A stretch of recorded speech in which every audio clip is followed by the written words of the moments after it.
अस्सलामु अलैकुम प्यारे दोस्तों, आज हम बात करने वाले हैं नॉर्थ कोरिया के सुप्रीम लीडर किम जोंग के बारे में। और आपको बताने वाले हैं कि हाल ही में किम जोंग ने मुसलमानों के बारे में क्या बड़ा फैसला लिया है। साथ ही हम आपको इस्लाम और कुरान को लेकर किम जोंग का क्या बयान आया है वो भी बताएंगे। इसके अलावा हम आपको कुरान पाक का एक ऐसा करिश्मा बताएंगे जिसे सुनकर आप भी हैरान रह जाएंगे। इसलिए आज का ये वीडियो आपके लिए बेहद खास है, इसे आखिर तक जरूर देखें। सबसे पहले, अगर आप भी इस्लाम को सबसे बड़ा धर्म मानते हैं तो इस वीडियो को दिल से एक लाइक जरूर करें और इसे शेयर भी करें ताकि और लोग भी इसे देख सकें। तो चलिए दोस्तों, शुरू करते हैं। दोस्तों, नॉर्थ कोरिया पूर्वी एशिया का एक देश है। यह पूरी दुनिया का एकमात्र ऐसा देश है जो इस बात की परवाह नहीं करता कि क्या सही है और क्या गलत। यहां छोटी छोटी बातों के लिए अजीबो गरीब कानून बने हुए हैं जिनका पालन न करने पर वहां के नागरिकों को सीधी मौत की सजा दी जाती है। ऐसा इसलिए क्योंकि आप सब जानते हैं कि किम जोंग नॉर्थ कोरिया का एक तानाशाही नेता है। साल 2011 में सत्ता संभालने के बाद से ही किम जोंग की पहचान अंतर्राष्ट्रीय मीडिया में एक सनकी तानाशाह के रूप में रही है। किम जोंग के अजीबो गरीब फैसलों की खबरें अक्सर दुनिया भर की मीडिया में छाई रहती हैं। हम आपको बता दें कि नॉर्थ कोरिया में किम जोंग की अनुमति के बिना एक पत्ता भी नहीं हिलता है। यानी नॉर्थ कोरिया में जो कुछ भी होता है वो सब किम जोंग की इजाजत से ही होता है। यहां तक कि वहां किसी भी इंसान को देश से बाहर जाने की अनुमति भी नहीं दी जाती। यही वजह है कि नॉर्थ कोरिया में कोई भी जाना पसंद नहीं करता। अब हम आपको बताते हैं कि नॉर्थ कोरिया में 2015 में कितने मुसलमान थे और आज वहां कितने मुसलमान हैं, और मुसलमानों को लेकर किम जोंग ने हाल ही में क्या बड़े फैसले लिए हैं।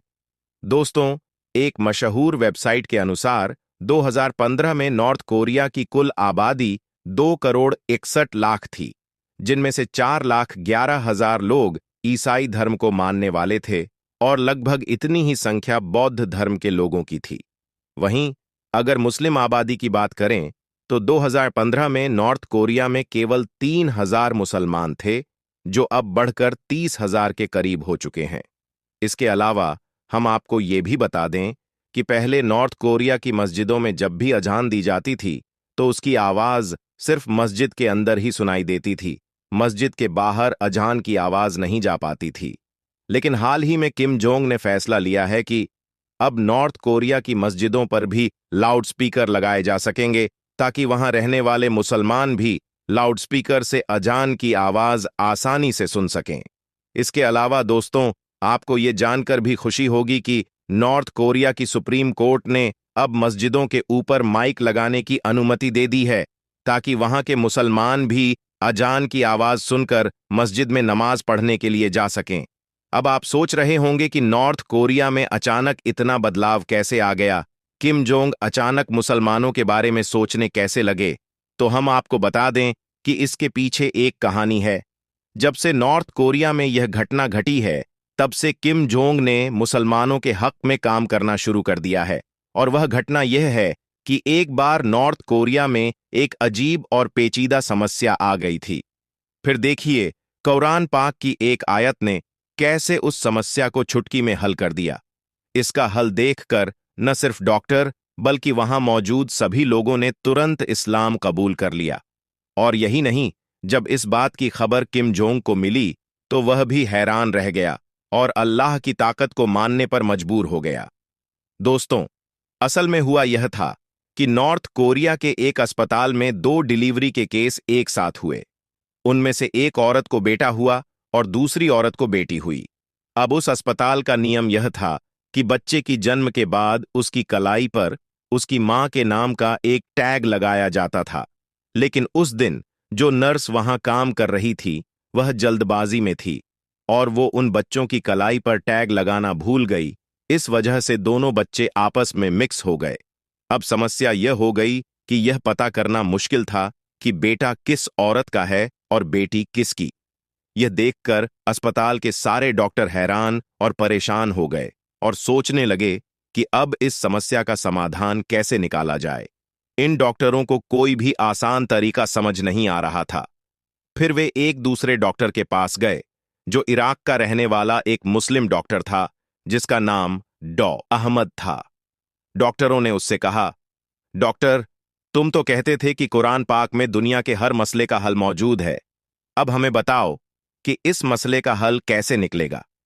कैसे पता चलेगा कि किस औरत का बेटा है और किसकी बेटी? यह सुनकर मुस्लिम डॉक्टर मुस्कुराया और बोला, बेशक, कुरान पाक में हर परेशानी का हल मौजूद है और मैं आपको इस मसले का हल जरूर बताऊंगा, पर इसके लिए मुझे थोड़ा वक्त दीजिए। इसके बाद उस मुस्लिम डॉक्टर ने कुछ बड़े बड़े आलिमों से संपर्क किया और उन्हें इस समस्या के बारे में बताया। आलिमों ने पूरी बात सुनने के बाद कहा, बेशक, कुरान पाक में इस समस्या का भी हल है। उन्होंने बताया कि कुरान की सूरह यूनुस की एक आयत पर ध्यान देने से इसका हल मिलता है। उस आयत का मतलब है कि एक पुरुष का हिस्सा दो महिलाओं के बराबर होता है, यानी लड़के की मां का दूध लड़की की मां के दूध से दुगुना होता है। फिर उन्होंने हजरत अली रअ के समय का एक वाकया सुनाया, जो नुज़हतुल मजालिस पार्ट 2 पेज 355 में दर्ज है। उन्होंने बताया कि एक बार हजरत अली के समय में भी दो महिलाओं ने एक साथ दो बच्चे पैदा किए थे। रात बहुत अंधेरी थी और उनमें से एक महिला को बेटा हुआ था और दूसरी को बेटी। अंधेरा होने के कारण यह पता नहीं चल सका कि कौन सा बच्चा किस महिला का है, जिससे उन दोनों महिलाओं में झगड़ा हो गया। वे दोनों महिलाएं कहने लगीं कि बेटा उसी का है। इस कारण यह समस्या और भी ज्यादा उलझ गई थी। इसके बाद उन दोनों महिलाओं को हजरत अली रह के पास पेश किया गया। हजरत अली रह के सामने दोनों महिलाएं कहने लगीं कि लड़के की मां वही है। हजरत अली रह ने दोनों की बातें ध्यान से सुनी और फिर फरमाया कि तुम दोनों थोड़ा थोड़ा दूध अपनी छाती से निकालकर मेरे पास लाओ। इसके बाद दोनों महिलाएं गईं और अपना अपना दूध निकालकर ले आईं। हजरत अली रअ ने दोनों महिलाओं के दूध को तौला, यानी उनका वजन किया। फिर उन्होंने देखा कि एक महिला का दूध दूसरी महिला के मुकाबले में दोगुना भारी है। यह देखकर उन्होंने फरमाया कि जिसका दूध भारी है, यानी जिसका दूध वजनदार है, वही महिला लड़के की मां है। यह फैसला सुनकर लोगों ने हजरत अली रअ से पूछा कि आपने यह समस्या चुटकी में कैसे हल कर दी? इस पर उन्होंने कहा कि कुरान पाक में फरमाया गया है कि अल्लाह ने मर्द को हर चीज में फजीलत दी है, यहां तक कि खाने पीने में भी एक पुरुष की हिस्सेदारी एक महिला के मुकाबले दोगुनी होती है। इसी सच्चाई को ध्यान में रखते हुए मैंने सोचा कि जिसका दूध ज्यादा भारी होगा वही महिला लड़के की मां होगी, और मैंने वही फैसला सुनाया। दोस्तों, आलिमों की इन बातों को सुनने के बाद डॉक्टर अहमद ने उन डॉक्टरों को कुरान पाक की इस आयत के बारे में बताया और उसका मतलब भी समझाया। फिर उस मुस्लिम डॉक्टर ने कहा कि कुरान पाक के अनुसार इन दोनों महिलाओं के दूध को तौला जाए। जिसका दूध भारी होगा, लड़का उसी महिला का होगा। फिर उन दोनों महिलाओं के दूध को तौला गया और देखा गया कि पहली महिला के मुकाबले दूसरी महिला का दूध दोगुना भारी है, और इसमें विटामिन्स और ग्लूकोज की मात्रा भी पहली महिला के मुकाबले दोगुनी पाई गई थी। तो दोस्तों, अब यह बात साबित हो चुकी थी कि लड़के की मां कौन है और लड़की की मां कौन है, यानी कि अब लड़का और लड़की का फैसला हो चुका था। उस मुस्लिम डॉक्टर ने उन डॉक्टरों को बताया कि कुरान पाक हमें यह सिखाता है कि एक मर्द की हिस्सेदारी दो औरतों के बराबर होती है, यहां तक कि खाने पीने में भी। ये देखकर अस्पताल के डॉक्टरों को समझ आ चुका था कि विज्ञान और डॉक्टर कुरान पाक के पीछे है और कुरान पाक में दुनिया के हर मसले का हल मौजूद है। अब वे डॉक्टर इस्लाम कबूल करने के लिए उत्साहित हो रहे थे, लेकिन फिर भी उनके मन में कुछ सवाल चल रहे थे। इसलिए उन्होंने बच्चे और उसके पिता का डीएनए टेस्ट करने का फैसला किया। इसके बाद डॉक्टरों ने बच्चे और उसके पिता का सैंपल लेकर डीएनए टेस्ट किया, और जब रिपोर्ट आई तो उसे देखकर डॉक्टरों के होश उड़ गए, क्योंकि बच्चे और उसके पिता का डीएनए बिल्कुल सेम था। जैसा कुरान पाक में कहा गया है, वैसा ही उन्हें देखने को मिला। यह देखते ही वहां खड़े सारे डॉक्टरों ने तुरंत कलमा पढ़ लिया और सभी के सभी मुसलमान हो गए। यही नहीं, जब यह बात अस्पताल के अंदर पहुंची तो और भी कई लोग इस्लाम में दाखिल हो गए।